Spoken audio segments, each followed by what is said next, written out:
So good morning, good morning. Dito tayo sa Bridgetown.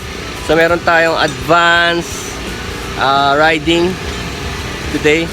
Medyo advanced techniques, mga slaloms, mga ganun, evasive maneuvers, yun ang gagawin natin. So pag Saturday, meron sila yung basic, no? Yung para sa mga first time riders na gusto mag-aaral magmotor. Ang requirements lang sa basic marunong ka magbisikleta, no? Bisikleta, marunong ka mag-balance. Pwede na 'yon sa basic, no? Tapos sa Sunday, pwede rin daw ang basic. Pag Sunday, pwede rin. Kung gusto nyo, sa mga coach natin. So yun, yun ang gagawin natin ngayon today. Maganda yung panahon, maganda yung araw. So tuturuan tayo ni coach kung paano mag-ride ng yung seamless ba, yung kahit nasa maliit na area lang makakaikot ka. Yun na importante. Importante makakaikot ka kasi parang na rin yun parang way na rin yun para iwasan mo yung mga bato, mga potholes. Pag tinignan nyo, tignan sa Bridgetown, no? Tignan nyo sa Bridgetown, may mga activities. May mga activities for family. Pwedeng parang meron silang obstacle course. Ayun, ayun. So hindi lang basta motor, no? Pwede kang mag-obstacle course buong pamilya. Tapos may mga joggers kasama yung mga aso nila, ayan mga bikers. And I think may pa-concert pa rito. Ayun, nakikita niyo, lahat yan free. Pwede kayo pumunta rito. Walang bayad, walang entrance yan. Nakikita niyo. Tapos ang activities dito sa gabi, meron din. May tambayan dito sa gabi. Kasi meron ditong Mercato Centrale, yung isang grupo ng mga vendors na mga pagkain, andun sila, napakarami nila. Ito na, siguro sineset up na yung testingin natin yan, ha? Testingin natin yan. So, nandito ako sa Enhance. Ito yung invitation sa akin ni Sir Edsel. Kasi medyo matagal na rin akong rider, veteran rider na. So, since high school, I've been riding to school, no? Kaya parang nakuha ko na rin talaga yung mga styles tsaka yung evasive maneuvers through experience. Kasi experience is the best teacher. Sabi nga nila, experience is the best teacher. So kailangan din ng common sense. Pag ikaw nagmumotor, kailangan mo rin ng common sense. Kalaban ng mga motor sa kalye is yung sarili nila, no?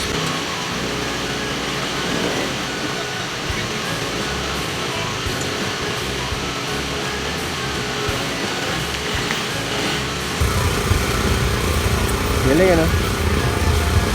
Wala yung ating try natin Crash Guard Philippines. Ay, ikaw ba'y gumawa nun? Hindi. Lahat po ng crash guard ng school bali sa akin lahat. Ano yan? Custom? Wow! Hinahanap ko nga kasi ang galing Papakita natin yung crash guard. Nabilib nga ako lalo na yun Kasi bukod na may crash guard, stylish, di ba? Ang ganda Crash guard. Saan ginagawa ito? Sa Kogyo lang po. So yung shop ko lahat po ng process in-house. So if you prefer painted like yung mga nandito, meron din tayong powder coat. Tapos pati bending sa inyo. Lahat po in-house talaga. Yung design. Kanino? Ako muna. Wow! Stylish Pag chinek nyo po yung page namin sa Facebook, YouTube, or sa Instagram, Crash Guard Philippines, makikita nyo po yung mga designs namin. Okay. Sige, thank you sir. Crash Guard Philippines. Papakita ko sa inyo yung mga gawa niya. Ayan noong una pa lang nagandahan na ako Noong una pa lang nagandahan na ako sa design niya Kasi alam mo namang hindi galing sa online. Alam ko talaga na hindi nagaling sa Lazada o Shopee, walang ganyan Nakita ko Oo, tumulong ko.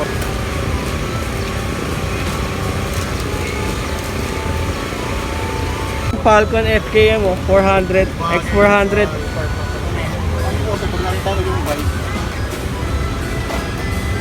So ito yung mukha niya. Ito yung camera May camera yan, built-in, tapos ready for vlogging yan, mataas ang resolution niya. Tapos these are demo units. Nakikita niyo itong FKM na yan, demo unit yan. Pwede nyo i-test drive yan pag may time na magpapatesting sila ng bike na yan. FKM, pwede nyo testingin yan.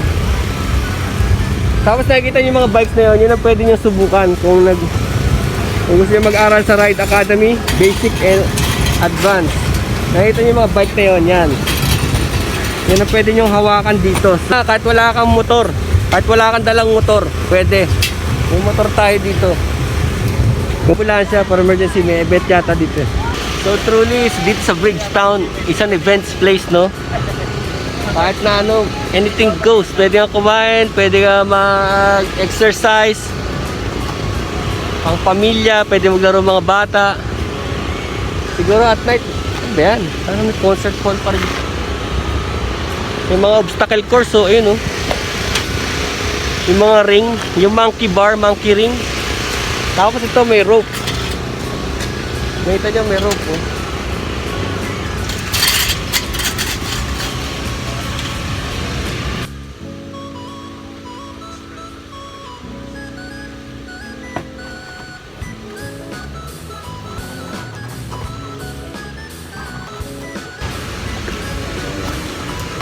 Liability waiver. Standard. Okay, we're about to start. Siyempre, standard muna yung waiver. Waiver muna. Contact number in case of emergency. Kailangan namin ng vest, protective gear. Gears. Mic test. Importante gear, Okay, ha? so good morning. Ah. We're just gonna have a quick safety overview. So welcome to Bridgetown Destinations Estate Ride Academy. We're gonna focus on where you are as a rider and build upon that. Furthermore, we will ride refresh. Baga, kung sa bike, upgrade tayo ng upgrade. Pero ang pinaka-importanting upgrade would be yung skills Yung rider that you mismo. will apply during your motorcycle journey. So, kagaya rin nung sinasabi ni Coach Edsel lagi, practice makes progression. So, you can never perfect yung riding skills mo, but you can always progress every time that you train, you practice, as well as you kumbaga apply kung ano yung natutunan mo. Sasalta ako sa sarili kong vlog. Yun.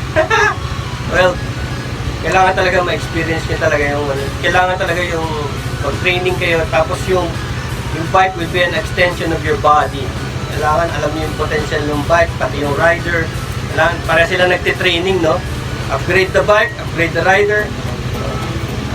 Be safe and always be alert. Bawal ang yabang, bawal ang karera, bawal ang kaskasero. Ganun. So, usually ang kalaban mo sa bike is, sa riding is yourself. Kaya kailangan na, kung ano lang yung kaya mo, yun ang gawin mo sa ride. So, I'm from Marikina. Expectations. Expectation, syempre mag-upgrade yung skills. Yun, gusto ko rin malaman talaga kung ano yung ginagawa ng mga kagaya nila Sir Edsel. Kung anong training ang ginagawa nila. Kasi ako, aral sa experience ba. So, gusto ko rin malaman yung talagang normal na training. Alright. Tuturo namin sa inyo ngayon yan. Yes! Tuturo sa I know you as Pinoy Adventure Rider, but what's Hello, my name is Raymond Vicente from Quezon City. Yung dahilan kung bakit ako nandito is yung para matuto at yung malaman, maano ko yung prevention ko sa pagdadrive. Alright. So yun pala, pwede rin pala tayo mag-training dito ng automatic. Ang sanay ka sa automatic, gusto mo mag-clutch. Pwede rin dito. My name is Renny Vicente. I'm from Quezon City. Bakit ako nandito? Para madagdagan pa ang skills ko sa pagmumotor at para matutunan kong maiwasan ang mga aksidente sa daan. sa pag-i-introduce sa team natin who's setting up. So, let me introduce the closest one. So, Yeah. this is Sir Rage Tornago, aka Crash Guard Philippines. Yes! Sir Rage Crash is Guard. a long-time rider, safety advocate. Yung mga panahon ng motorcyclephilippines.com, yung mga forum, wala pang Facebook, okay, website pa lang. So, very active. Member ako nun, Cycle Philippines. Yeah, hey! Kogyo! Yes, he has fabrication shop sa Tokyo. Crash So guard. he'll be with us today. Thank you very much. And then with the team, we have two student marshals whom we're training to become coaches one day. Alright, so si Coach Jong. Yan. So si Coach Jong, he started sa enhancement, tumatambay sa Mototown. So we just came from the Cordillera. mountain range. It's the longest and highest highway network in the Philippines. Hawakan mo na yung Alapaap. So FKM is a game changer by being the cheapest. For example, this is the cheapest expressway legal motorcycle in the Philippines right now at 208,000. Yeah, but it has a front camera, 8 valves, double channel, dual channel ABS. It's a liquid cooled 6-speed with slipper clutch. And it has keyless ignition. So alam natin yun. So technology is very high, the quality is very good. So yun yung in-introduce natin sa Philippines. We'll make sure na will help us increase our safety on the road. And this is called the pre-ride inspection. Or we make sure naka-neutral.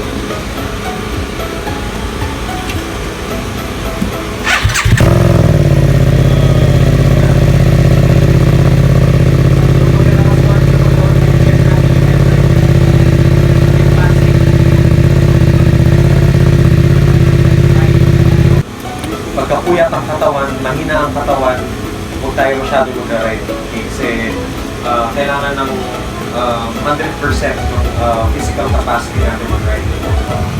Yun, may certification. Ito po is yung full face helmet na actually ano po ito racing helmet siya. Tapos yung isa po yung ganito, classification is either open face or modular. Pag modular po, sinasabi nila is, or ano yung sabihin niya, pwede siya maging open face, pwede maging full face. Adventure bike mounting. They're very big. Kapag clear na, angat. Lagay niyo po lahat ng weight niyo doon sa left leg. Huwag po kayo mag-alala, hindi po yun natutukan. Kasi sa side na yan, yun po yung side stand natin. So the side stand can support that weight. Right? Bend your knee.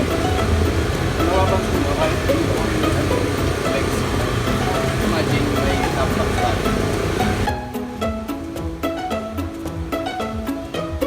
Manipulate the motorcycle. O magic trick. See, nakatayo yung motor, ito ginagamit yung kamay ko. Dahil ginagamit ko yung aking hips. Right?